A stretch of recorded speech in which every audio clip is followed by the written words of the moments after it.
Bonsoir. Je vais vous lire un extrait de Babylone, un roman écrit par René Crevel et qui paraît en 1927.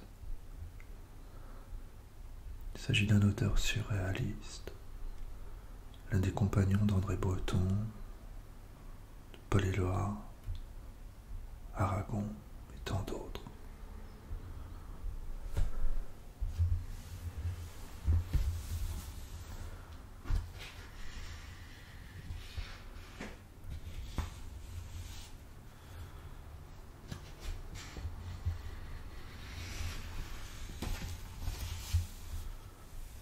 René Crevel,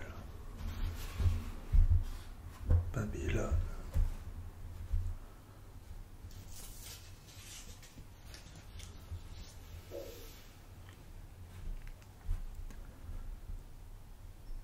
Promeneuse qui ose regarder le ciel bien en face. Oh, toi pour qui les flammes de midi sont plus douces que les langues des lions, aux mains de Blandine, toi que ne ralentissent ni les tentations fraîches des portes, ni l'ombre acidulée des boutiques où l'on vend des glaces, ni le secours illusoire des pleurs, la foule multicolore baisse la tête et s'injurie de ne point retrouver sur le sol la couronne que tes pieds dessinent.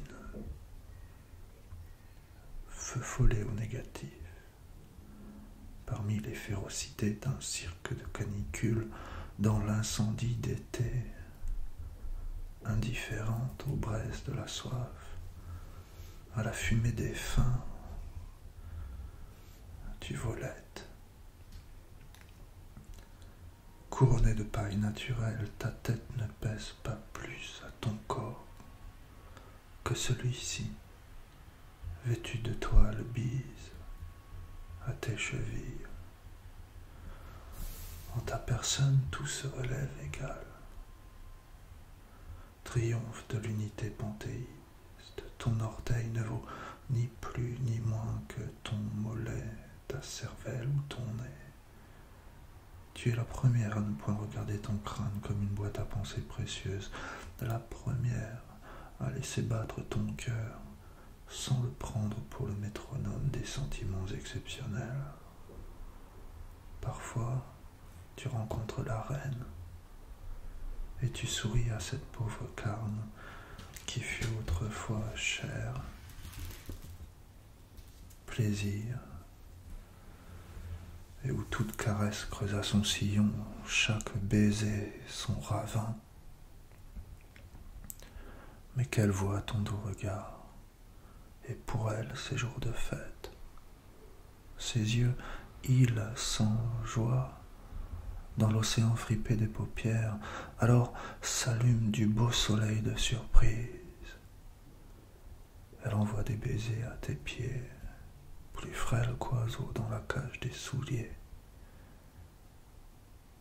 Et comme elle, les vieillardes du trottoir, toutes celles qui s'obstinent à refaire le chemin d'amour sous les loques qui les habillent à l'ombre des arêtes qui les coiffent, soudain, sans regret se rappellent les soies et les amazones des beaux jours.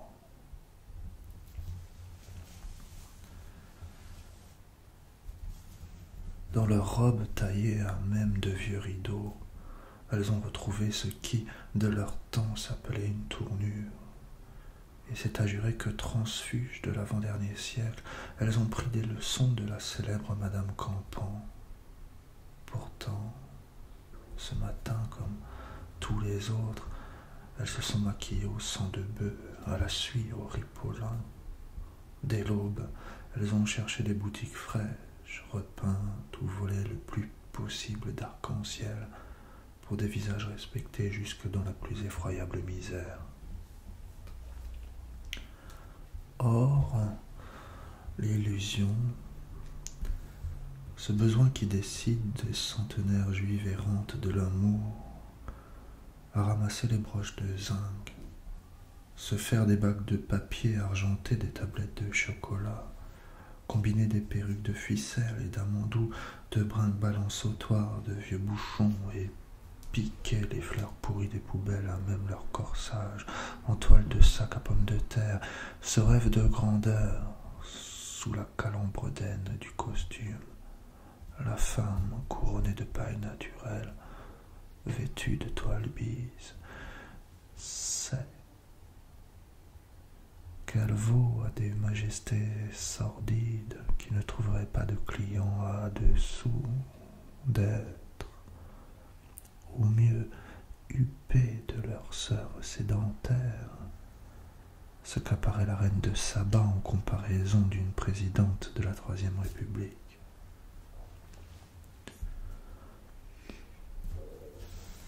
Incroyablement misérable, corseté d'indifférence terrestre, justice enfin vous soit rendue, et transparent deviennent vos haillons pour que brillent vos flancs plus lumineux que lucioles d'août.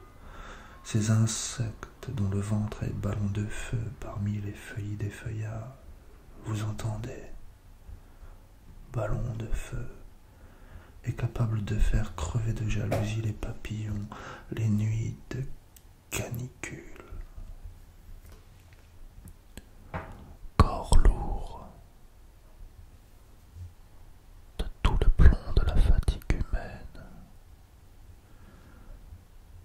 qui tenez,